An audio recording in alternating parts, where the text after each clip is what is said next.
Topic number fragmentation. Fragmentation मतलब you might have seen slimy green patches in ponds or in other stagnant water bodies. कहीं आप वो stagnant water है कि जैसे बारिश के बाद कहीं आपके घर के आसपास पानी भरा हुआ हो या तो कोई पॉन्ड्स है, तो इसमें आपको क्या दिखाई देता है? स्लिमी ग्रीन पैचेस, जिसको हम क्या बोलते हैं? सेवाड़ बोलते हैं. तो ये आपको दिखाई देता है. These are the algae. इसको इंग्लिश में क्या कहते हैं? algae. These are the algae. When water and nutrients are available, algae grow and multiply rapidly by fragmentation. जब वाटर है और न्यूट्रिएंट्स एल्गी को मिल जाता है तब क्या होता है? उसका ग्रो होता है and multiply rapidly by fragmentation. और थोड़े ही देर में उसका, जैसे हमने यीस्ट में देखा था कि उसको वो ऐसा अवेलेबल मिलता है, उसको वार्म ऐसी कंडीशन मिलती है, तब वो उसका जो मल्टीप्लाई होता है 2 में से 4, 4 में से 8 ऐसे. तो उसी तरह एल्गे में भी वाटर एंड न्यूट्रिएंट्स उसको अगर मिल गया तो उसमें भी मल्टीप्लाई रैपिडली बाय फ्रेगमेंटेशन से होती है. And algae breaks up into 2 और मोर फ्रेगमेंटेशंस. एल्गे में क्या होता है? उसका ब्रेक्स अप होता है 2 और मोर फ्रेगमेंटेशंस. These fragments और pieces grow into new individual. फिर ये जो 2 पीसीस हो गए, इसमें से फिर से न्यू जो एल्गी है वो प्रोड्यूस होती है. These fragmentation or species grow into new individuals. This process continues and they cover a large area in a short period of time. और ये जो प्रोसेस है, फिर ये जो 2 पीस हुए इसमें से वापस 2 पीसेस हो गए और इसमें से न्यू ग्रो होगा. तो इसमें क्या होता है? This process continuous and they cover a large area in a short period of time. थोड़े ही टाइम पीरियड में पूरा एरिया है पानी का, इसमें हमें एल्गी दिखाई देती है. तो ये भी है एक रिप्रोडक्शन का, वो वन टाइप ऑफ रिप्रोडक्शन ही है. Then spore formation. Spore formation क्या है? In chapter number 1 you learned that the fungi on a bread piece grow from spores which are present in the air. जब भी वो bread होती है तो जब उसको ऐसा फील होता है, इसमें वाटर मिला, अगर ऐसी कोई कंडीशन मिली, हमें पता है. मैम आपकी आवाज़ नहीं आ रही. Okay. What is spore formation? In chapter number 1, you learned that the fungi on a bread piece grow from spores which are present in the air. Air में ऐसी कंडीशन होती है तब ब्रेड में से क्या होता है? फंगीज दिखाई देती है. आपको मालूम होगा कि समर की सीज़न में या तो रेनी सीज़न में ब्रेड को आप 2, 3, 4, 5 दिन ऐसे रख दो तो क्या होगा? इसमें से आपको फंगीज दिखाई देगी, ब्लैक कलर की या तो कोई वाइट कलर की होती है. तो ये फंगीज क्या है? वन टाइप ऑफ ऑर्गेनिज्म है. Okay. And repeat activity 1.2. Observe the spores in the continuous.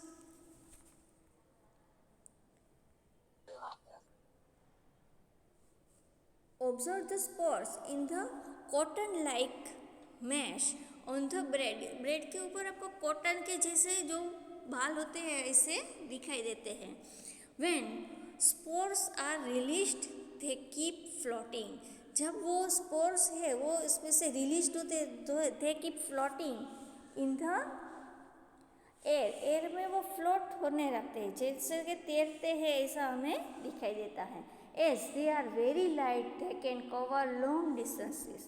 उसका वेट है वो बहुत ही कम होता है, इसलिए वो थोड़े ही देर में पूरा डिस्टेंस है वो कवर कर लेते हैं। Spores are asexual reproductive bodies. Spores क्या है? वो one type of asexual reproductive bodies है। Each spore is covered by a hard protective coat to withstand unfavorable conditions such as high temperature and low humidity.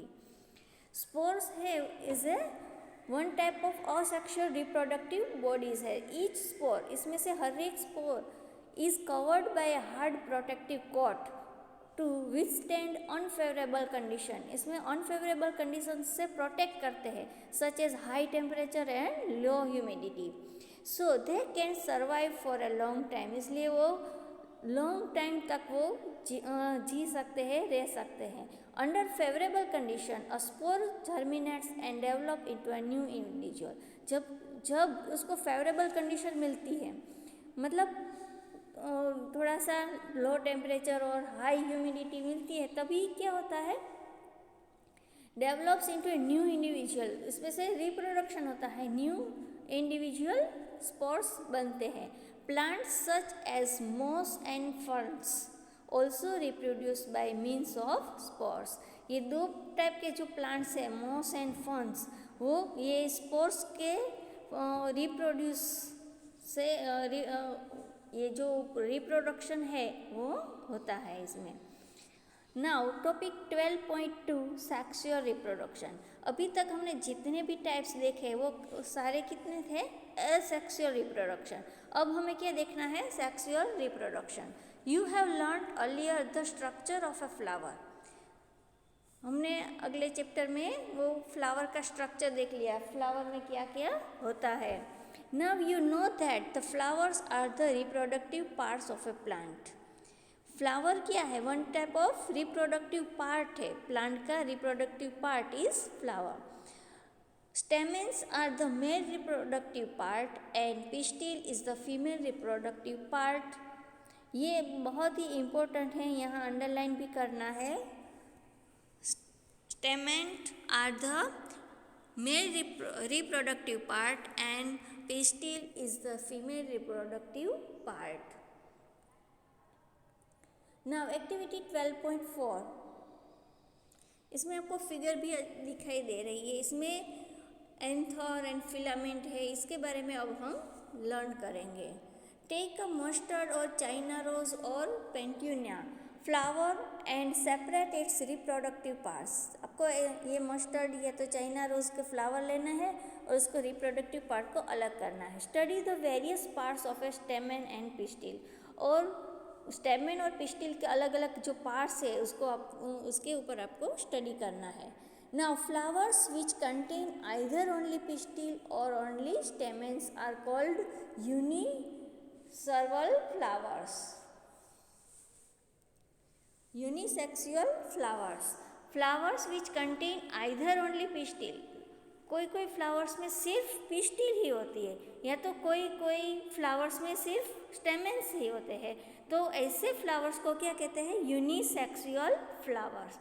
Flowers which contain both stamens and pistil are called bisexual flowers। और कोई flowers में दोनों होते हैं, stamens भी होते हैं और पिस्टिल्स भी होते हैं, तो उसको क्या कहते हैं? Bisexual flowers. Corn, papaya and cucumber product unisexual flowers. ये जो है कॉर्न, पपैया एंड कुकुम्बर, तो ये प्रोड्यूस यूनिसेक्सुअल फ्लावर्स। इसमें यूनिसेक्सुअल मतलब या तो सिर्फ पिस्टिल हो या तो सिर्फ स्टेमेंस होते हैं। Whereas mustard, rose and petunia have bisexual flowers. ये टाइप के जो प्लांट्स हैं इसमें बाइसेक्सुअल फ्लावर्स होते हैं। Both male and female unisexual flowers may be present in the same plant or in different plant. ये जो दोनों है, male and female unisexual flowers may be present in the same plant. एक ही plant में दोनों पॉसिबल है, वो दोनों रह सकते हैं, और इन डिफरेंट प्लांट्स में भी रह सकते हैं। Could you identify the anther and the filament of a स्टेमन। जो स्टेमन के अंदर एंथर और फिलामेंट होते हैं, तो वो आपने देखा है, तो फिगर 12.9 है, वो आप देख सकते हो। Anther contains pollen grains which produces male gametes. ये जो एंथर है इसमें पोलन ग्रेन्स होते हैं which produce male gametes. A pistil consist of stigma, style and ovary. Pistil में क्या होता है? स्टिग्मा, स्टाइल एंड ओवरी होती है। ओवरी कंटेन्स वन और मोर ओव्यूल्स। ओवरी में से एक से ज़्यादा ओव्यूल्स होते हैं। The female gametes on the egg is form in an ovule. जो फीमेल गेमेट्स है और फीमेल गेमेट्स का दूसरा नाम है egg, is form in the ovule. Ovule में वो बनते हैं। In sexual reproduction a male and a female gamete fuse to form a zygote. Sexual reproduction में क्या होता है? मेल एंड फीमेल दोनों मिक्स होके जाइगोट बनते हैं। Now next topic is pollination. Generally, pollen grains have a through protective coat which prevents them from drying up. Since pollen grains are light, they can be carried by wind. Generally क्या होता है? pollen grains have a tough protective coat. इसमें protective coat होता है इसके ऊपर, जिससे वो ड्राई होने से वो बच जाता है। Protective them from drying up, dry होने से बचाने के लिए इसमें टफ प्रोटेक्टिव कोट होता है पोलन ग्रेन्स में। Since pollen grains are light, pollen grains एकदम वेट में बहुत ही लाइट है। They can be carried by wind, wind से भी वो एक जगह से दूसरी जगह जा सकता है। विंड और वाटर से में भी वो इजीली एक जगह से दूसरी जगह जा सकता है। Now insect visit flowers and carry away pollen on their bodies. हमें पता है कि वो फ्लावर्स के ऊपर जो इंसेक्ट्स है वो बैठते हैं, तभी ये इंसेक्ट्स में ये जो फ्लावर्स के पोलन ग्रेन्स है वो उसमें चिपक जाते हैं, और जब वो दूसरे फ्लावर या दूसरे प्लांट पर बैठते हैं तब ये पोलन ग्रेन्स इसमें प्रोड्यूस करते हैं। तो insects visit flowers and carry away pollen on their bodies. Some of the pollen lands on the stigma of a flower of the same kind. इसमें से कोई जो पोलन है वो उसी फ्लावर के स्टिग्मा पर आ जाते हैं। And the transfer of pollen from the anther to the stigma of a flower is called pollination. और ये जो ट्रांसफ़र होता है एंथर में से वो पोलन है वो स्टिग्मा में ट्रांसफ़र होने की जो प्रोसेस है इसको क्या कहते हैं? Pollination. Clear? The transfer of pollen from the anther to the stigma. Anther में से पोलन को स्टिग्मा में ट्रांसफ़र होने की जो प्रोसेस है इसको क्या कहते हैं? Pollination. If the pollen lands on the stigma of the same flower or another flower of the same plant, it is called self pollination. अगर ये जो पोलन है वो stigma of the same flower, वही फ्लावर के stigma पे या तो वही प्लांट के एंथर में अगर ट्रांसफ़र हुआ तो उसको क्या कहते हैं? Self pollination. When the pollen of a flower lands on the stigma of a flower of a different plant of the same kind of it is called cross pollination. अगर ये जो पोलन है फ्लावर के जो pollen है वो stigma के of a flower of different plant, दूसरे प्लांट के स्टिग्मा पर ट्रांसफ़र हुआ और of the same kind, it is called cross pollination. तो ये जो प्रोसेस है उसको क्या कहते हैं? Cross pollination. तो there are two types of pollination, self pollination and cross pollination. ये बहुत ही इम्पोर्टेंट है। Now next topic is fertilisation. तो यही सेक्सुअल रिप्रोडक्शन का ही टाइप है। फ्रेगमेंटेशन, फिर ये pollination and fertilization. The shell which results after fusion of the gametes is called a zygote.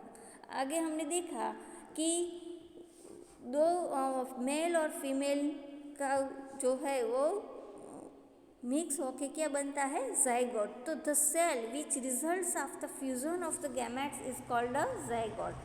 The process of fusion of male and female gametes is called fertilization. तो ये जो process है, the process of fusion of male and female gametes to from a zygote is called fertilization. तो इसको fertilization कहते हैं। The zygote develops into an embryo. ये zygote में से क्या डेवलप होता है? एम्ब्रियो। तो ये है third, fertilization. Now next topic is topic 12.3, fruits and seed formation. Fruits और सीड्स कैसे बनते हैं? After fertilization the ovary grows into a fruit and other parts of the flower fall off. जब फर्टिलाइजेशन हो जाता है, बाद में क्या होता है? The ovary grows into a fruit. Ovary में ग्रोज, फ्रूट के अंदर ओवरीज ग्रोज होती है and other parts of the flower fall off, और फ्लावर के दूसरे पार्ट्स है वो फॉल हो जाते हैं। The fruit is the riped ovary. Fruit क्या है? One type of riped ovary है। The seeds develop from the ovules, और सीड्स हैं वो ओव्यूल्स में से डेवलप होते हैं। The seed contains an embryo enclosed in a protective seed coat. Seed है, इसमें वन एम्ब्रियो होता है। जो एम्ब्रियो डेवलप्स होते हैं ज़ाइगोट में, वो एम्ब्रियो है enclosed in a protective seed coat. इसमें जो कॉट के अंदर प्रोटेक्टिव सीड में वो सेफ है। Now some fruits are fleshy and juicy such as mango and orange. कई फ्रूट है वो फ्लैशी एंड जूसी होते हैं, जैसे कि mango and orange. And some fruits are hard like almonds and walnuts. Figure 12.12 में आप देख सकते हो कि कई जो फ्रूट्स है वो बहुत ही हार्ड होते हैं और कई फ्रूट्स है वो फ्लैशी एंड जूसी होता है। Now topic 12.4, seed dispersal. In nature same kind of plants grow at different places. Nature में सेम काइंड के कई प्लांट्स ऐसे होते हैं जो डिफरेंट प्लेसेस पर ग्रो होते हैं। This happens because seeds are disperse to different places. ये क्यों होता है? क्योंकि seeds are disperse to different places, अलग अलग प्लेस पे डिस्पर्ड हो जाते हैं। हम रेनी सीजन के बाद देखते हैं कहीं कहीं वो मिर्च के प्लांट्स बन जाते हैं, कहीं कहीं वो पपैया के प्लांट्स, कहीं कहीं वो टमाटर के। तो ऐसे प्लांट्स हमें कहीं कहीं दिखाई देता है। ऐसा क्यों होता है? क्योंकि रेनी सीजन में बारिश का जो पानी है इसके साथ साथ सीड्स भी आ जाते हैं, फिर कई लैंड पे वो जर्मिनेट हो जाते हैं और वहाँ प्लांट ग्रो हो जाता है। Sometimes after a walk through a forest or a field or a park, you may have found seeds or fruits sticking to your clothes. कभी कभी क्लॉथ्स में भी वो स्टिक हो जाते हैं।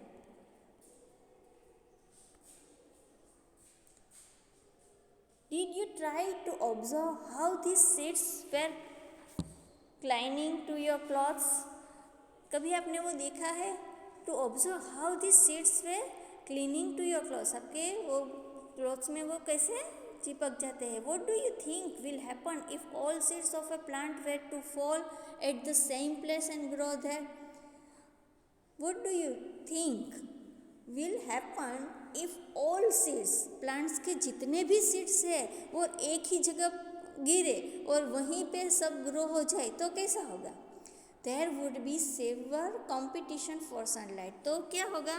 एक ही जगह में सारे सीड्स ग्रो हो गए तो उसको वहाँ कंपटीशन होगी। सनलाइट है वो सीड को, सारे सीड्स को एक जैसी सनलाइट नहीं मिलेगी। वाटर में भी कंपटीशन होगी, जितना भी वाटर इसमें मिलेगा वो सब में डिवाइड हो जाएगा, तो अच्छी तरह से उसमें वाटरिंग भी नहीं होगी। This would be severe competition for sunlight, water, minerals and space. As a result, the seeds would not grow into healthy plants. तो क्या होगा? सीड्स में से जो प्लांट्स ग्रो होगा वो हेल्थी प्लांट्स नहीं होगा। इसलिए सीड, जब भी सीड में से हमें प्लांट ग्रो करना हो तो एक साथ बहुत सारे सीड्स नहीं डालने चाहिए, एक या दो ही सीड हमें डालना चाहिए। Plants benefit by seed dispersal. It prevents competition between the plant and its own seedlings for sunlight, water and minerals. Plants benefit by seed dispersal होता है, ये उसके लिए एक फ़ायदा है, क्योंकि सीड डिस्पर्सल होने के कारण सारे सीड्स एक ही जगह ग्रो नहीं होंगे और इसके जो सीड में sunlight, water, mineral and nutrients की कंपटीशन भी नहीं होगी, सबको अच्छी तरह से सनलाइट, वाटर और मिनरल्स मिलेगा। It also enables the plants to invade new habitats for wider distribution। और इसलिए ये प्लांट्स है वो इन्वेड न्यू हैबिटेट्स, नई अलग अलग जगह पर भी वो प्लांट्स ग्रो होगा। Seeds and fruits of plants are carried away by wind, water and animals. ये सीड है, फ्रूट के कोई भी सीड्स है, वो एक से दूसरी जगह कैसे जाता है? Bye wind, water and animals. Animals से भी एक जगह से दूसरी जगह जा सकता है। फिर वाटर, विंड से भी एक जगह से दूसरी जगह जा सकता है। Wind seeds such as those of drumstick and maple, light seeds of grasses और हेरी सीड्स ऑफ आक मतलब madar and hairy fruit of sunflower get blown off with the wind to far away places. Some seeds are dispersed by water. These fruits or seeds usually develop floating ability in the form of spongy or fibrous outer coat, as in coconut. Some seeds are dispersed by animals, especially spiny seeds with hooks, which get attached to the bodies of animals and are carried to distant places. Examples are xanthium and urena। तो यहाँ examples दिए हैं कि जो ये seeds है कैसे, drumstick and maple और ड्रमस्टिक की जो सीड्स है वो बहुत ही लाइट होती है, तो वो एक जगह से दूसरी जगह, वो हैवी होती है तो एक जगह से दूसरी जगह जाने में वो फैल जाता है। फिर लाइट सीड्स ऑफ ग्रासेस के जो लाइट सीड्स होते हैं, hairy seeds of aak and hairy fruit of sunflower get blown off with the wind to far away places. वो जो लाइट होते हैं वेट में, वो विंड से एक जगह से दूसरी जगह चले जाते हैं। Some seeds are dispersed by water, कई सीड्स है वो वाटर से डिस्पर्ड होते हैं। These fruits or seeds usually develop floating ability in the form of spongy or fibrous outer coat, as in coconut। ये फ्रूट्स है, उसके जो सीड्स है वो यूजुअली डेवलप फ्लोटिंग एबिलिटी, इसमें फ्लोटिंग होने की एबिलिटी होती है जिससे एक जगह से दूसरी जगह वो आसानी से जा सके। Some seeds are dispersed by animals, कोई सीड्स है वो एनिमल्स से डिस्पर्ड होती है, एनिमल्स से एक जगह से दूसरी जगह चली जाती है। Specially spiny seeds with hooks with get attach to the bodies of animals and are carried to distant places. ये स्पाइनी मतलब कांटे वाले कोई सीड्स होते हैं तो उसमें एनिमल्स में चिपक जाता है, फिर वो एनिमल्स जहाँ जाता है वहाँ डिस्पर्स हो जाती है। Some seeds are dispersed when the fruits burst with sudden jerks. The seeds are scattered far from the parent plant. This happens in the case of castor and balsam. Some seeds है वो disperse when the fruits burns. Fruits जब burst होता है तब उसमें से निकल जाता है और वहाँ फैल जाता है। और the seeds are scattered far from the, उसके जो parent प्लांट है उससे बहुत दूर तक चला जाता है। And this happen in the case of castor and balsam. ये टाइप के जो प्लांट्स है इसमें ऐसे ज़्यादा होता है।